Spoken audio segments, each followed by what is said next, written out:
If there is one thing that never fails to shock me, it's when someone who plays fighting games asks me, who is Terry? How can you not know who Terry is? He is the other Ryu. If you tried to name a more famous fighting game character that isn't from Street Fighter, you would probably get one of three characters: Morgan, Mai, and of course, Terry. I've always thought it strange that people didn't know who Terry was. The jacket with the star in the back, the hat with the game's title on it, the broken English, the all legendary within the fighting game genre. Maybe even all of gaming itself. I mean, he's in Smash. Then it hit me. His inclusion in Smash was the first time I saw the wave of who is Terry. The Smash community tends to run a little bit younger, so I thought to myself, when was the last time Terry had his own game? He was an arcade-era juggernaut. Surely I'm not being old. 1999.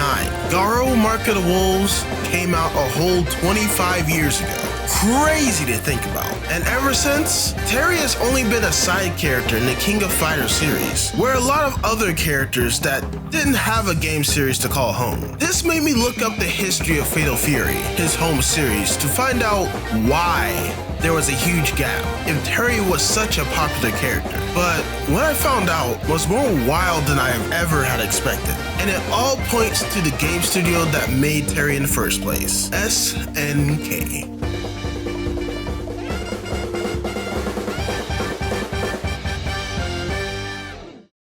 SNK, which is short for Shin Nihon Kukaku, which means New Japan Project, or Plan, was a game studio created to capitalize on the early arcade gaming craze that was sweeping the world at the time. SNK would strike it big in their pursuits, as they would join the ranks of the arcade giants, such as Namco, Taito, Midway, Atari, Nintendo, and Capcom, using their library of arcade cabs with games like Neo Turf Masters, Windjammers, Metal Slug, and, oh yeah, the massive amount of fighting games SNK has created. During this time, if you wanted to make a fighting game, which were massively popular in the arcade age, you would have to have a Capcom or SNK logo on it, or your chances of making it would be slim. Now, with all of this success and money coming in, it would be pretty shocking to learn that the New Japan Project actually failed. SNK would go bankrupt and die off in 2001.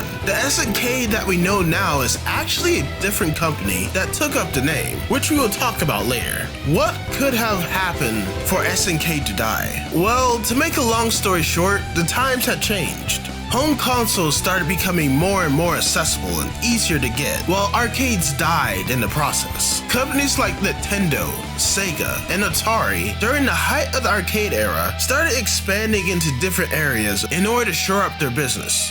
Nintendo would sell many handheld games like the Game & Watch series and create the NES and more consoles down the line, seeing that the true money in gaming was not in arcades but in game publishing, as they sold the NES at a loss to make sure that their console were inside people's houses, then make their money back from game sales and a percentage from second and third party game sales. Sega would more or less do the same thing as Nintendo, becoming their rival in the market. They would also keep their hands in the arcade market by buying land and building arcades and publishing a lot of cabs to fill up those arcades. While Atari, well, to be honest, I don't know why I put them here. Yes, they are one of the biggest and oldest companies when it comes to the home console market, but they almost killed it along with themselves. And at this point, they just stayed making games. SNK, on the other hand, would double down on arcade space, creating game after game, and would sell the arcade cabs cheaply in order to sell more. And it worked, actually, as SNK would actually do well in the world arcade market. There is a reason why whole regions like South America, Latin America, Africa, South Asia, the Middle East, and more still love SNK to this day. SNK got into places where others didn't really care to go, but it still wasn't enough once the decline started to happen. So only then they started to try to expand, and I mean they did everything. Publishing, making games for the NES, amusement parks, animated movies, anime, manga, audio dramas, you name it. But most of their efforts started being focused on their big project.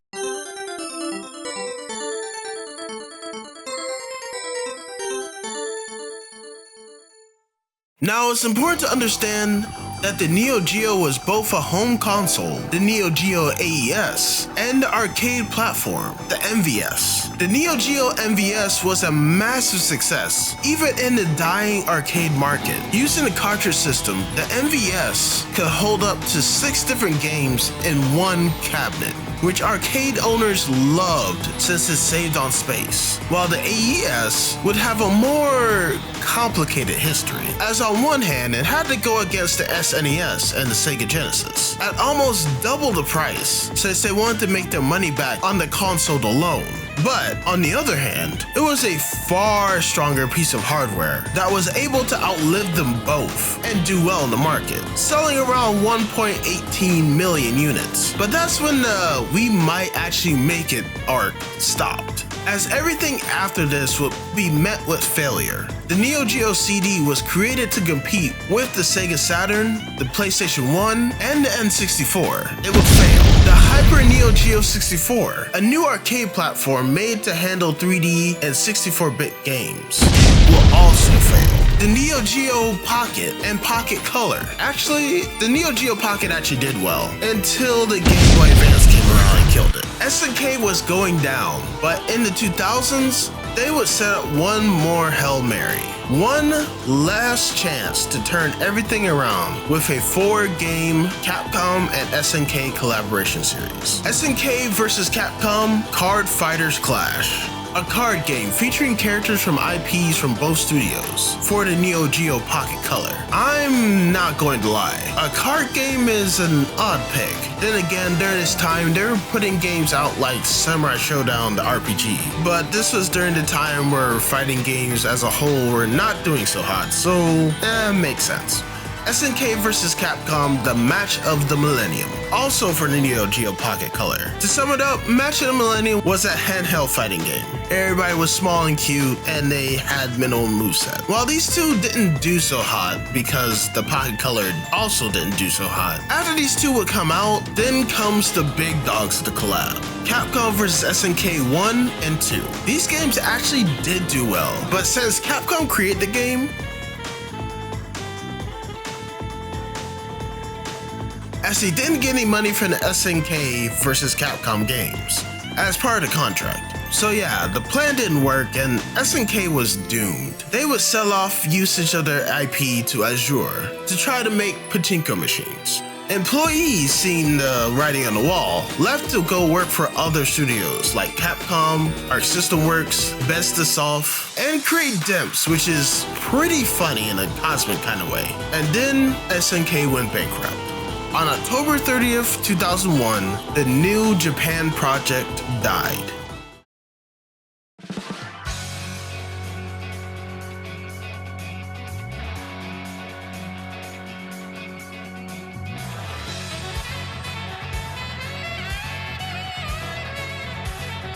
So this is where the story gets kinda wild.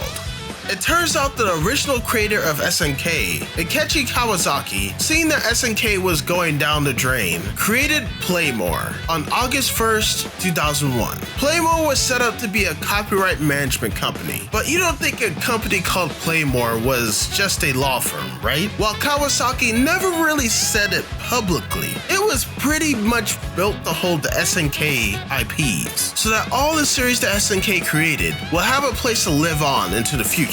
And into the future it did, as when SNK went bankrupt and was selling other IPs to pay off their debt, in comes Playmore to buy everything up. But that's just the beginning. As it turns out, Playmore actually was a copyright management company. As for the next 2 years, they wouldn't really create a lot of games, but instead, they would aggressively go after anyone using SNK anything. Azure was sued for the continued creation of the pachinko machines after SNK died. Companies that were creating unauthorized AES cartridges were hunted down legally, even though they would discontinue the AES soon after. But with all that out the way, the money collected from the cases, and buying the sub-studios that have worked with or spun off from SNK, trying their best to bring the old team back together, they would change the company's name to SNK Playmore, showing that SNK lives and that there were more games coming out into the future. And well, they did. SNK Playmore felt more like a course correction of the first SNK. Console and arcade projects were more or less gone, keeping some second-party arcade caps around so they can port some of their games there. SNK Playmore was a software company now, and they would create software, doing anything they could for the next 13 years. More Metal Slugs, more KOFs. They would create SVC Chaos to close the Capcom contract that they have with old SNK. The game sucked, by the way. More Sam Show, pachinko games, because gambling is free money. 3D KOF, or rather 2.5D. KOF remakes and re-releases, mobile games, puzzle games, shoot-em-ups, Neo Geo Battle Coliseum, a Mojang game, a few dating sims, retro collections, Metal Slug 3D, Doki Doki Maho Shinpan, or heart-pounding magical investigations, and more. This wasn't the best era of SNK, but at least the ball would keep on rolling, with multiple game releases every year. But then, SNK Playmore got bought out. In 2016, SNK Playmore was bought out by a Chinese video game holding company, Leiyu Technologies Holdings Limited. This was an odd one, because just a year before, they were known as Shinpo Food Holdings Limited, and they worked in the food industry, not video games, but that's irrelevant. With the buyout, or rather the 81.25 of all shares that they had in their end, the Playmore in the name got dropped, and now we are circling back to SNK being SNK. To show that they're going back to the old SNK, the first large project that they would create would be King of Fighters 14, which would be the start of a new storyline which, for the first time ever, didn't have a hero team headlining the protagonist. Instead, we would get Team China. Take that as you will. Moving on, this era would bring far less games than the Playmore era did. Sure, you would have your mobile games like King of Fighters All-Star, the KOF Gacha game, and the King of Fighters for Girls. And I'm not joking, that's what it's called. A dating sim where you try to date the male members of the KOF games. Instead, this era would only produce 3 games, which to be honest were all good quality, or should I say good enough quality, as they still kinda lagged behind everybody else in the looks department. KOF 14, as last mentioned, the Samurai Showdown reboot, and SNK Heroines Tag Team Frenzy, which was meant to be a spiritual successor of SNK Gals Fighters for the Neo Geo Pocket Color. This was a funny game, but something even more surprising happened in this era. Terry was added to Super Smash Bros. This was a huge honor, as it meant that either Terry was a Fire Emblem main character, which he is not, a member of Nintendo's strong IPs, which he is not, or a cornerstone character in the gaming world, which to be honest, he is. As I said before, he's the other Ryu. But this event would start a rather interesting happening.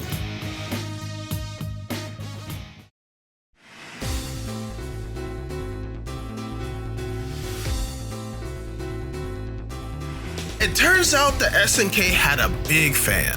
Mohammed bin Salman, the Crown Prince of Saudi Arabia, who wanted to buy up SNK using his non-profit organization, the MISC Foundation. At first, he would only get 33.3% of SNK in 2020.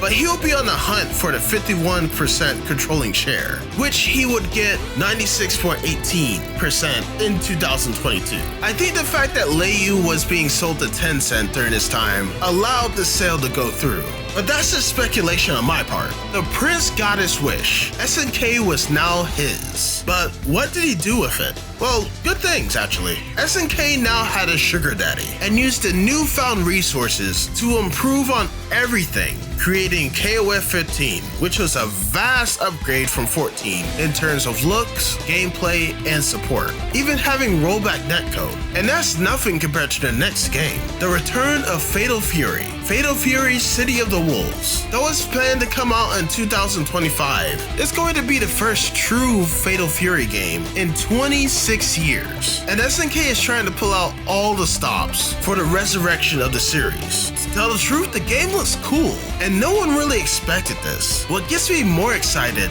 is the fact that both Terry and Mai were added to Street Fighter, which took me a bit of time to work out. I wasn't really happy about it at first. One of them would have been cool, but when you have 2 of the 4 slots of the season pass belonging to the both of them, I was starting to think that something might be up, and something might actually be up. No one expected all this to happen at once, with the enhanced re-release of CVS 1 and 2 to add to the pile. Who knows? Maybe we actually might get a CVS 3. I hope we get a CVS 3. But here's to say, after all the years of SNK troubles and hardship, it's now at a stable spot in its life. And now it's time to bring Terry back to the spotlight where he belongs. I hope you enjoyed this look into SNK's long history and struggles. If you like this video, go ahead and give it a like, subscribe to the channel for more, and tell me about your favorite SNK game. Until next time.